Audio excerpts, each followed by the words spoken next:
Hi friends, welcome to ROJAS COOKIng.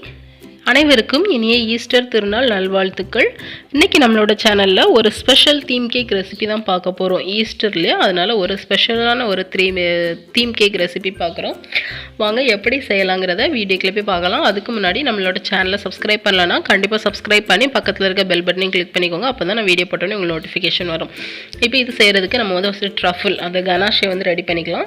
அதுக்கு ஒரு 200 gram chocolate 100 gram whipping cream எடுத்து நான் வந்து டபுள் பாயிலிங் மெத்தடில் மெல்ட் பண்ணி எடுத்துக்கிறேன். நான் வந்து 150 கிராம் டார்க் காம்பவுண்டும் 50 கிராம் ஒயிட் காம்பவுண்டும் எடுத்திருக்கேன். அதாவது மொத்தமாக 200 gram chocolate 100 gram whipped cream. சரியா, அந்த மாதிரி எடுத்து மெல்ட் பண்ணி எடுத்துகிட்டு வந்துடலாம். நான் நல்லா மெல்ட் பண்ணி எடுத்துட்டேன். இனி இதை வந்து ஃப்ரீசரில் வந்து ஒரு 20 நிமிஷம் வச்சுக்கிறேன். நம்மளுக்கு நல்லா திக்காயிடும். அப்படி இல்லைனா நம்ம நைட்லேயே செஞ்சு வைக்கிறது ரொம்பவே நல்லது. நைட்லேயே செஞ்சு வச்சு ரூம் டெம்பரேச்சரில் வச்சுக்கிட்டோம்னா ஒரு ஏர்டைட்டான பாக்ஸில் போட்டு ரூம் டெம்பரேச்சரோட வச்சுக்கலாம். உடனே செய்கிறதா இருந்தால் நம்ம வந்து ஃப்ரீசரில் வச்சுக்கலாம். நான் வந்து ஃப்ரீசரில் கொண்டு வச்சுக்கிறேன். அடுத்து இதுக்கு தேவையான ஸ்பாஞ்ச் ரெடி பண்ணுறதுக்கு ட்ரை இன்க்ரீடியன்ட்ஸ் சளிச்சிக்கலாம். அதுக்கு வந்து ஒரு ட்ரை பவுலில் ஒரு சலடை வச்சுட்டு 1 கப் அளவுக்கு மைதா மாவு நான் சளிச்சு சேர்த்துக்கிறேன். இதில் ஒரு 2 டேபிள் ஸ்பூன் கார்ன்ஃப்ளவர் மாவும் 2 டேபிள் ஸ்பூன் கொக்கோ பவுடர் சேர்த்துருக்கேன். கார்ன்ஃப்ளவர் மாவு நல்லா டெக்ஸ்சர் கிடைக்கும். கொக்கோ பவுடர் வந்து லைட் ஷேட் டார்க் ஷேட் எது இருந்தாலும் 2 டேபிள் ஸ்பூன் சேர்த்துக்கோங்க. சேர்த்துட்டு நல்லா சளிச்சிக்கலாம். கொக்கோ பவுடர் கட்டி கிடக்கும், நல்லா உடச்சிட்டு சளிச்சிக்கலாம். அதுக்கப்புறமா இதில் 1/2 டீஸ்பூன் பேக்கிங் சோடா, ஒரு 1 டீஸ்பூன் பேக்கிங் பவுடர் எல்லாம் சேர்த்து நல்லா சளிச்சுக்கோங்க. நல்லா சளிச்சதுக்கப்புறமா ஒரு ஸ்பூன் யூஸ் பண்ணி நல்லா எல்லாத்தையுமே ஒன்றா சேர்றது மாதிரி மிக்ஸ் பண்ணிடலாம். மிக்ஸ் பண்ணிவிட்டு இதை தனியாக வச்சிடலாம். அப்புறம் இன்னொரு ட்ரை பவுல் எடுத்துருக்கேன். இதில் வந்து 4 முட்டை நான் உடச்சி சேர்த்துக்கிறேன். முட்டை வந்து ரூம் டெம்பரேச்சரில் இருக்கிறணும். நான் வந்து நாட்டுக்கோழி முட்டை எடுத்திருக்கேன். நீங்கள் வந்து பிராய்லர் கோழி முட்டை கூட யூஸ் பண்ணிக்கலாம். நான் சின்ன முட்டைங்கிறதுனால 4 முட்டை யூஸ் பண்ணியிருக்கேன். நீங்கள் பெரிய முட்டை எடுக்கிறீங்கன்னா 3 முட்டை கூட யூஸ் பண்ணிக்கலாம். இப்போ இதில் வந்து 1 டீஸ்பூன் வெனிலா எசன்ஸ், 1 பிஞ்ச் உப்பு எல்லாம் சேர்த்து நல்லா பீட் பண்ணிக்கலாம். நான் பீட்டர் வச்சு தான் பீட் பண்ணுறேன். நீங்கள் விஸ்க் வச்சு பீட் பண்ணுறீங்க அப்படின்னா வெள்ளக்கரு வஞ்சக்கரு தனியாக பிரிச்சுட்டு பீட் பண்ணிக்கோங்க. இப்போ பீட்டர் வச்சு 1 நிமிஷம் நல்லா அந்த மாதிரி பீட் பண்ணதுக்கு அப்புறமா இதில் வந்து ஒரு 1/2 கப் அளவுக்கு சுகர், நார்மலான சுகர் தான், 1/2 கப் சேர்த்துக்கிறேன். 1/2 கப் சுகரை கொஞ்சம் கொஞ்சமாக சேர்த்து நல்லா பீட் பண்ணிக்கலாம். சுகர் சேர்த்து பீட் பண்ணும்போது லோ ஸ்பீடில் வச்சு பீட் பண்ணிக்கோங்க. சுகர் சேர்த்து முடிச்சதும் கொஞ்சம் கொஞ்சமாக ஸ்பீட் கூட்டி இந்த மாதிரி நல்லா க்ரீமியாக ஃப்ளஃபியாக பீட் பண்ணி எடுத்துக்கோங்க. ஒரு 3 to 4 மினிட்ஸ் பீட் பண்ணிங்கன்னா இந்த மாதிரி கிடைக்கும். அடுத்தால இதில் ஒரு 1/4 கப் அளவுக்கு ஆயில், நார்மலான சன்ஃப்ளவர் ஆயில் சேர்த்து பீட் பண்ணிக்கலாம். ரொம்ப பீட் பண்ணக்கூடாது, லைட்டாக மிக்ஸ் பண்ணால் போதும். எல்லாம் சேர்ந்து மிக்ஸ் ஆகிற மாதிரி ஒரு 2 தடவை மட்டும் பீட் பண்ணிக்கோங்க. ரொம்ப பீட் பண்ண வேண்டாம். இனி நம்மளுக்கு பீட்ரு தேவையில்லை. அடுத்து ஒரு ஸ்பேட்சுலா எடுத்துக்கலாம். இனி இதில் நம்ம சளிச்சு வச்சுருந்த ட்ரை இன்க்ரீடியன்ஸ் இருக்கு இல்லையா, அதை வந்து கொஞ்சம் கொஞ்சமாக சேர்த்து நல்லா மிக்ஸ் பண்ணி எடுத்துக்கோங்க. ஸ்லோவாக மிக்ஸ் பண்ணுங்க. இது மிக்ஸ் பண்ணும்போதே ஒரு 1/2 கப் அளவுக்கு சூடான பால் வந்து சேர்த்துருக்கேன். நீங்கள் வந்து ரூம் டெம்பரேச்சர் உள்ள பால் சேர்த்துக்கலாம். அப்படி இல்லைனா வார்ம் மில்க், அப்படி இல்லைனா ஹாட் மில்க் எது வேணாலும் சேர்த்துக்கலாம். ஃப்ரிட்ஜில் இருந்து எடுத்த உடனே சில் பால் மட்டும் சேர்க்க வேண்டாம். கொஞ்சமாக ட்ரை இன்க்ரீடியன்ஸ், கொஞ்சமாக பால், இந்த மாதிரி மாற்றி மாற்றி கொஞ்சம் கொஞ்சமாக சேர்த்து நல்லா ஒரு ஸ்மூத்தான பேட்டராக ரெடி பண்ணி எடுத்துக்கலாம்.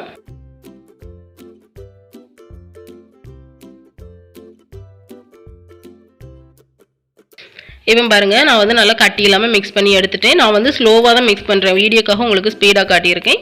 அடுத்து இதில் வந்து ஒரு 6 இன்ச்சு டின்னு 2 டின் எடுத்திருக்கேன். இதில் பாதியாக சேர்த்துக்கிறேன். நான் வந்து கொஞ்சம் ஹைட்டான கேக் செய்கிறதுனால நான் வந்து 2 6 இன்ச்சு டின்னில் சேர்த்துக்கிறேன். இதை வந்து 10 நிமிஷம் ப்ரீஹீட் பண்ணால் அவன் அப்படி இல்லைனா குக்கரில் உள்ளே வச்சுட்டு ஒரு 180 டிகிரி செல்சியஸில் 25 to 30 மினிட்ஸ் பேக் பண்ணி எடுத்துக்கலாம். அவனில் இருந்தால் 180 டிகிரி செல்சியஸ், குக்கரில் கடாயில் வைக்கிறீங்கன்னாக்கி ஒரு லோ ஃப்ளேமில் வச்சு பேக் பண்ணி எடுத்துக்கோங்க. அடுத்து நம்ம வந்து சாக்லேட் டெக்கரேஷன் பண்ணிக்கலாம். அதுக்கு வந்து ஒரு 50 கிராம் சாக்லேட் மட்டும் நான் வந்து மெல்ட் பண்ணி இந்த மாதிரி ஒரு பைப்பிங் பேக்கில் மாற்றிருக்கேன். இதை வச்சு நம்ம இந்த மாதிரி வரைஞ்சி கொடுத்துக்கலாம். நம்ம வந்து ஒரு தீம் கேக் தானே செய்கிறோம், ரிசரக்ஷனுக்கு உள்ள ஒரு தீம் கேக்கும். அதனால இந்த மாதிரி ஒரு சிலுவை கிராஸ் இருக்குல்லையா, அந்த மாதிரி வரைகிறதுக்காக நான் இந்த மாதிரி குச்சி குச்சியாக வரைச்சி எடுத்துக்கிறேன். இது வந்து பறவை நம்ம ஜாயின் பண்ணும்போது சரியாக இருக்கும். இப்போ பறவை உங்களுக்கு மொத்தமாக பார்க்கும்போது உங்களுக்கு புரியும். அதுக்கு வந்து இந்த மாதிரி ஒரு 6 இது ஒன்று ரொம்ப பெருசு, நடுசில் வைக்கக்கூடியதை வந்து நல்லா பெருசாக வரைச்சிருக்கேன்.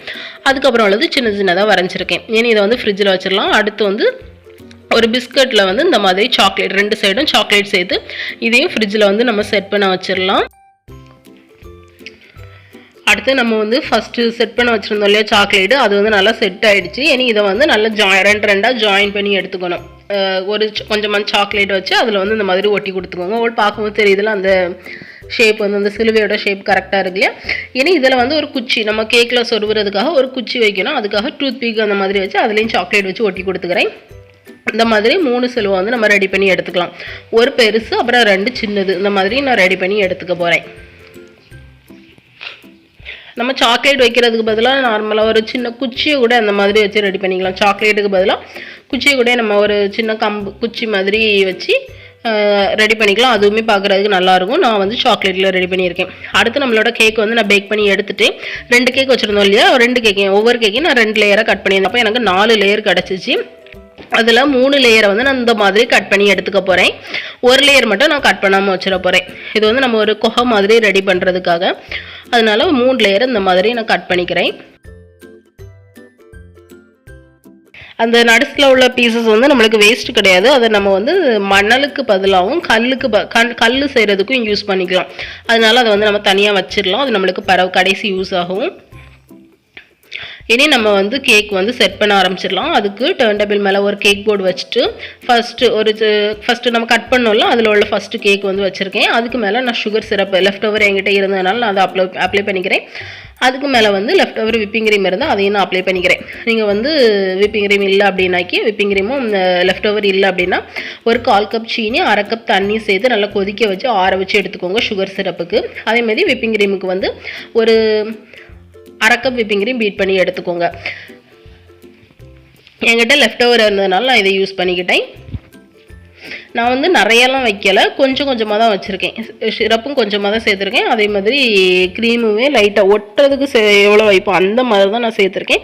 நீங்கள் நிறைய சேர்த்தாலும் சரி. நீங்கள் சேர்க்கும்போது பைப்பிங் பேக்கில் வச்சு சேர்த்திங்கன்னா உங்களுக்கு இன்னுமே ஈஸியாக இருக்கும். இதுக்கு பதிலாக பட்டர் க்ரீம் ஃப்ராஸ்டிங் எடுத்துக்கலாம். அப்படிலாம் நம்ம சாக்லேட் கனாஷே ஃபஸ்ட் ரெடி பண்ணோம் இல்லையா, அதை கூட ரெடி பண்ணிக்கலாம். நீங்கள் வந்து நட்ஸில் லேயரும் சாக்லேட் கனாஷே கொடுக்குறீங்க அப்படின்னா சாக்லேட் வந்து கொஞ்சம் நிறைய எடுத்துக்கோங்க. ஒரு 400 கிராம் சாக்லேட்டும் 200 கிராம் விப்பிங் க்ரீம் எடுத்துக்கோங்க, சரியாக இருக்கும்.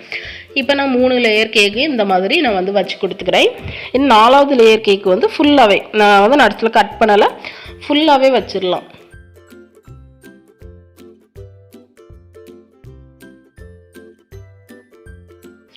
வெளியே வந்து நம்ம வந்து அந்த ஃபஸ்ட்டு செஞ்சு அந்த சாக்லேட் கனாஷ் ட்ரஃபிள் க்ரீம் இருக்குல்லையே, அதை வச்சு தான் நம்ம வந்து அப்ளை பண்ணிக்க போகிறோம். இப்போ நான் 3 லேயர் வச்சுட்டு இனி 4வது லேயர் வச்சிடலாம். நம்ம 4வது லேயர் வைக்கும்போது கொஞ்சம் பள்ளமாக தான் இருக்கும். 4வது லேயருக்கு மேலே சிரப் வந்து நிறைய சேர்க்காதீங்க. அவர் ரொம்ப ஊறிடுச்சுன்னா நட்ஸில் வந்து பிஞ்சிடும். அதே மாதிரி க்ரீமே நிறைய வைக்காதீங்க, நடுஸில் கம்மியாக வச்சு அப்ளை பண்ணால் போதும். நான் வந்து நம்மளோட சாக்லேட் ஃப்ராஸ்டிங் ஃபஸ்ட் ரெடி பண்ணியிருந்தேன் இல்லை சாக்லேட் கனாஷே, அதை வந்து ஒரு 20 நிமிஷம் நல்லா ஃப்ரீசரில் வச்சு எடுத்துகிட்டு நல்லா ஒரு ஸ்பூன் வச்சு நல்லா மிக்ஸ் பண்ணிக்கோங்க. நம்மளுக்கு ரெடி ஆயிரும். உங்களுக்கு கொஞ்சம் ரொம்ப திக் ஆகிட்டு அப்படின்னாலும் கொஞ்சம் நேரம் ரூம் டெம்பரேச்சரில் வச்சு மிக்ஸ் பண்ணிட்டு இருந்தீங்கன்னா உங்களுக்கு கொஞ்சம் லூஸ் ஆகி கிடைக்கும். இப்போ அதை வச்சு இந்த மாதிரி மிக்ஸ் பண்ணிக்க போகிறேன். இது வந்து நடுஸில் நிறைய வைக்காதீங்க. வெயிட்டில் வந்து நம்மளுக்கு நடுஸில் பிஞ்சு போக வாய்ப்பு இருக்குது. கம்மியாக வச்சாலே போதும். நடுஸில் பள்ளம் இருந்தாலுமே நம்ம வந்து மணல் மாதிரி கேக்கு பீசஸாக மணல் மாதிரி போடுவோம்ல, அப்போ நம்மளுக்கு அது வந்து நிரப்ப வச்சிடலாம்.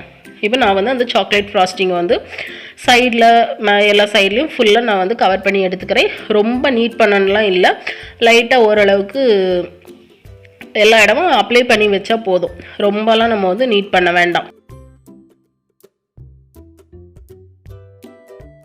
இப்போ பாருங்கள், நான் வந்து ஃபுல்லாக அப்ளை பண்ணிட்டேன். இனி இதை வந்து ஒரு 10 நிமிஷம் ஃப்ரிட்ஜில் வச்சு எடுத்துகிட்டு வந்துடலாம். நான் வந்து ஃப்ரிட்ஜில் வச்சு எடுத்துகிட்டு வந்துட்டேன். இனி இதில் வந்து சைடில் ஒரு 2 சைடில் மட்டும் நான் வந்து குச்சி வந்து சொருவி வச்சுக்கிறேன். ஏன்னா நடுஸில் வந்து நம்மளுக்கு கேக் பீசஸ் இல்லை இல்லையா, அதனால் நம்மளுக்கு வந்து கேக் வந்து பிஞ்சிடக்கூடாது. அதுக்காக ஒரு விழுந்துடக்கூடாது, சரிஞ்சு விழுந்துடக்கூடாதுங்கிறதுக்காக ஒரு 2 குச்சி மட்டும் இந்த மாதிரி சைடில் வந்து நான் சொருவி வச்சுக்க போகிறேன். அந்த கேக் சைஸுக்கு கட் பண்ணிவிட்டு சொருவி வச்சுக்க போகிறேன். இனி இதில் வந்து நம்ம வாசலுக்கு வந்து கட் பண்ணிக்கணும். அதுக்கு ஒரு டூத்பிக் வச்சு லைட்டாக ஒரு வாசலுக்கு வரைஞ்சி கொடுத்துக்கிட்டு இந்த மாதிரி கத்தி வச்சு கட் பண்ணிக்கிறேன். உள்ளே வந்து நம்மளுக்கு கேக் கிடையாது, சைடில் மட்டும்தானே அந்த வந்து இந்த மாதிரி கட் பண்ணி எடுத்துக்கலாம். அதுலேயும் நான் உள்ளே வந்து லைட்டாக அந்த சாக்லேட் ஃப்ராஸ்டிங் வந்து அப்ளை பண்ணிக்கிறேன். நீங்கள் அதுக்கு இதில் வந்து விப்பிங் க்ரீம் கூட அப்ளை பண்ணிக்கலாம். அப்போ நம்மளுக்கு அது வந்து தனியாக தெரியும். இனி வந்து மீதி இருந்த கேக்கை வந்து கேக்கில் பாதி கேக் எடுத்து நல்லா மிக்சியில் அரைச்சிட்டு லைட்டாக வறுத்து வெறும் கடாயில் போட்டு வறுத்து எடுத்து வச்சுருந்தேன். அதை வந்து இந்த மாதிரி மணலுக்கு பதிலாக நம்ம கேக் மேலேயும் சைட்லேயும் இந்த மாதிரி அப்ளை பண்ணிக்கலாம். மேலே வந்து நம்மளுக்கு பள்ளமாக இருந்ததுன்னா அந்த கேக்கு பொடி இருக்குல்லையே, அதை வந்து நல்லா கொஞ்சம் நிறைய சேர்த்துக்கிட்டிங்கன்னா உங்களுக்கு வந்து நல்லா ஈக்குவல் ஆயிரும், பள்ளம் மாதிரி தெரியாது. அடுத்து அதுலேயே கொஞ்சமாக சாக்லேட்டு சிரப்பு அப்படின்லாம் விப்பிங் க்ரீம் கொஞ்சம் சேர்த்து நல்லா உருட்டி சின்ன சின்ன பால்ஸாக உருட்டி அதை வந்து கல்லுக்கு பதிலாக எடுத்து வச்சுட்டேன். அப்புறம் நம்ம ரெடி பண்ணி வச்சுருந்த அந்த கதவு பிஸ்கட்டில் ரெடி பண்ணி வச்சுருந்தாலே அது, அப்புறம் சிலுவை எல்லாமே சைட்லலாம் குத்தி வச்சாச்சு.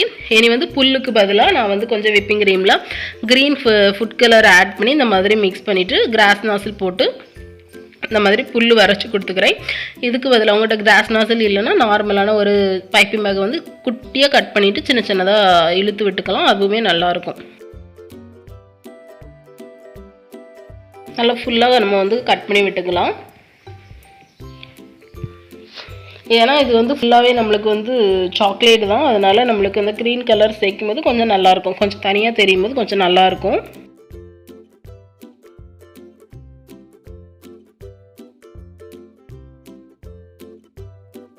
இந்த மாதிரி எல்லா இடம் பண்ணதுக்கப்புறமா கொஞ்சம் விப்பிங் க்ரீம் எடுத்து இந்த மாதிரி அந்த கதவுலையும் அந்த சிலுவையிலையும் நான் வந்து ஒயிட் கலரில் வரைஞ்சி கொடுத்துக்கிறேன். எனக்கு கொஞ்சம் நல்லா டிஃப்ரெண்ட்டாக தெரியும் அப்படிங்கிறதுக்காக நான் இந்த மாதிரி வரைஞ்சி கொடுத்துக்க போகிறேன். இது எல்லாமே ஆப்ஷனல் தான், உங்களுக்கு விருப்பமான மாதிரி நம்ம வந்து செஞ்சுக்கலாம்.